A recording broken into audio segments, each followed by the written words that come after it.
নমস্কার, আমি স্বপন ইভিএম নিউজে আপনাদের সকলকে স্বাগত।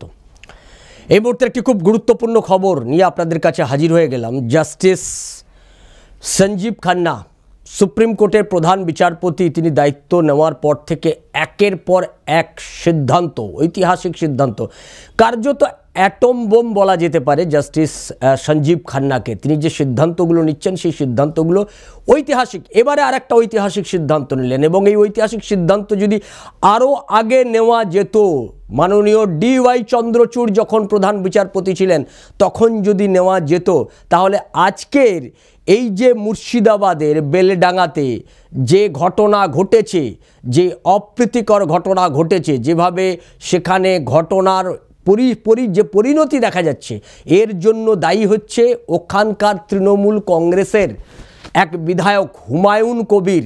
তৃণমূল কংগ্রেসের বিধায়ক হুমায়ুন কবির তার ঘৃণার ভাষণ মনে আছে আপনাদের নিশ্চয়ই। লোকসভা নির্বাচনের সময়কালে এই হুমায়ুন কবির ঘৃণার ভাষণ দিয়েছিলেন এবং তিনি বলেছিলেন, আমরা 70 ওরা 30, সুতরাং ওদেরকে ভাগীরথীর জলে ভাসিয়ে দেব।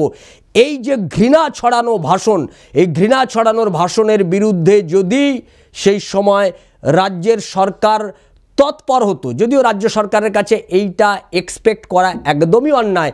এই রাজ্যের সরকার মুসলমানদেরকে তোষণ করার রাজনীতিতেই টিকে রয়েছে, তার রাজনীতির অস্তিত্ব, তার সরকারের অস্তিত্বই টিকে আছে মুসলিম মৌলবাদীদেরকে তোষণবাদের রাজনীতিকে পরিপুষ্ট করে।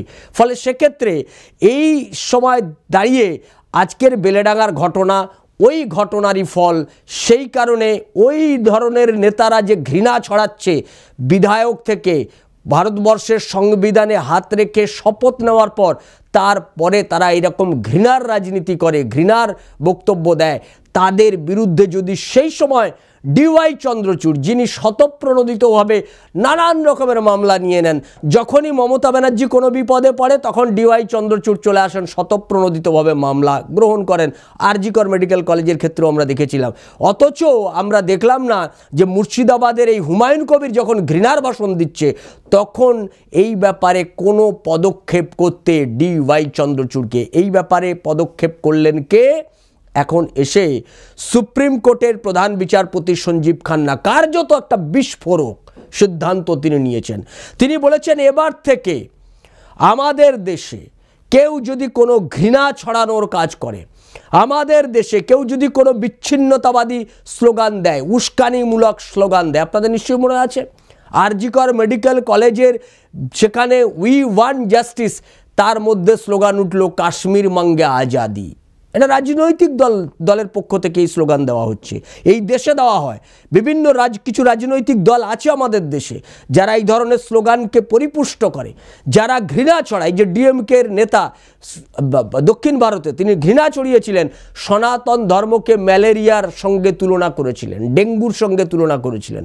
এই যে ঘৃণা ছড়ানোর রাজনীতি, তার বিরুদ্ধে পদক্ষেপ করতে পারবে এবার পুলিশ। তিনি গত বৃহস্পতিবার সঞ্জীব খান্না, সঞ্জয় কুমার ডিভিশন বেঞ্চ এই ব্যাপারে একটা ঐতিহাসিক রায় দিলেন। হিন্দু সেনা সমিতি এই ব্যাপারে মামলা করেছিল যে ভারতবর্ষে কন্টিনিউয়াসলি এই যে ঘৃণা ছড়ানোর রাজনীতি করে চলেছে, এই যে ঘৃণা ছড়াচ্ছে, এই যে বিচ্ছিন্নতাবাদী শক্তি তারা মাথা চাড়া দিচ্ছে, বিচ্ছিন্নতাবাদী স্লোগান দেওয়া হচ্ছে, উস্কানিমূলক বক্তব্য দিচ্ছে পলিটিক্যাল দলগুলোর পক্ষ থেকে, জাতীয় নিরাপত্তা বিঘ্নিত হচ্ছে, যে কারণে এই যে ভারতবর্ষের যে সামাজিক কাঠামো, সেই সামাজিক কাঠামো কার্যত বিপর্যস্ত হচ্ছে, যেটা আমরা দেখতে পাচ্ছি এবারের মুর্শিদাবাদের বেলেডাঙ্গাতে, যেটা আমরা দেখতে পাচ্ছি সামাজিক কাঠামো নড়ে যাচ্ছে, সামাজিক কাঠামো বিপর্যস্ত হয়ে যাচ্ছে।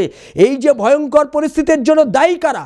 এই যারা দায়ী তাদেরকে ভারতবর্ষের যে কোনো প্রান্তে পুলিশ স্বতঃপ্রণোদিতভাবে এই ব্যাপারে তারা মামলা করতে পারবে, ব্যবস্থা গ্রহণ করতে পারবে।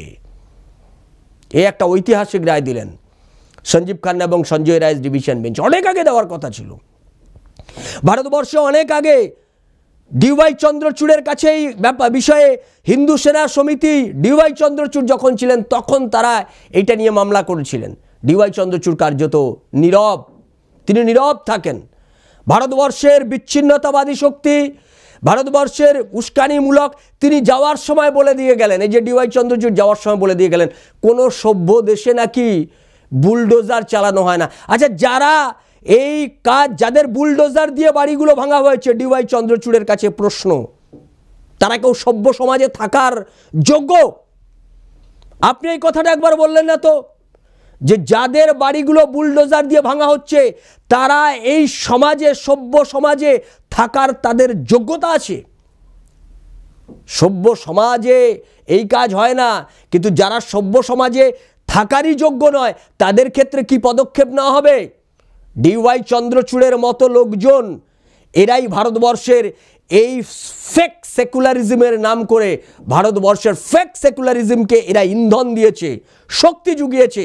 এই আইনি পরিধির মধ্যে বসে এই সমস্ত লোকজন এই ধরনের শক্তিকে ক্ষমতা জুগিয়েছে, যে কারণে ভারতবর্ষে আজকে এই বিচ্ছিন্নতাবাদী শক্তি, ভারতবর্ষের এই ধরনের জাতীয় নিরাপত্তা বিঘ্নিতকারী শক্তি, ভারতবর্ষের ফেক সেকুলাররা আজকে ভারতবর্ষে দাঁড়িয়ে সেকুলারিজমের নামে ঘৃণা ছড়ায়, হিন্দুদেরকে টার্গেট করে, সনাতন ধর্ম সম্পর্কে ঘৃণা কুৎসা ছড়াচ্ছে, আর একটা নির্দিষ্ট ধর্মের লোকদেরকে উস্কানি দিচ্ছে, তাদেরকে উস্কে দিচ্ছে। এই গোটা বিষয়টা আমাদের কাছে ব্যাপারটা খুব চিন্তার বিষয় ছিল। আজকে সঞ্জীব খান্না যে রায় দিলেন, ঐতিহাসিক রায় দিলেন, এই রায় কার্যত ঐতিহাসিক এই কারণেই যে এই রায়ের মধ্য দিয়ে গোটা দেশে যারাই ঘৃণা ছড়াবে, যারাই কাশ্মীর বাঙ্গে আজাদি বলবে, এদের বিরুদ্ধে ভারতবর্ষের যে কোনো প্রান্ত থেকে পুলিশ পদক্ষেপ করতে পারবে। এখন আমাদের দেখার এই ব্যাপারে ডিভিশন বেঞ্চ, সঞ্জীব খান্না, সঞ্জয় কুমারের ডিভিশন বেঞ্চ, তারা এই গোটা বিষয়টা সমস্ত রাজ্যের সমস্ত পুলিশকে তারা এইটা পাঠিয়ে দিয়েছে, তাদের এই রায়ের কপি তারা প্রত্যেককে পাঠিয়েছে।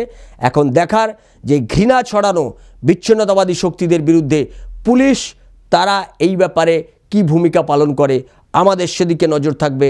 আপনাদের নজর থাকুক ইভিএম নিউজের পর্দায়। ইভিএম নিউজ আপনার কথা বলে। নমস্কার।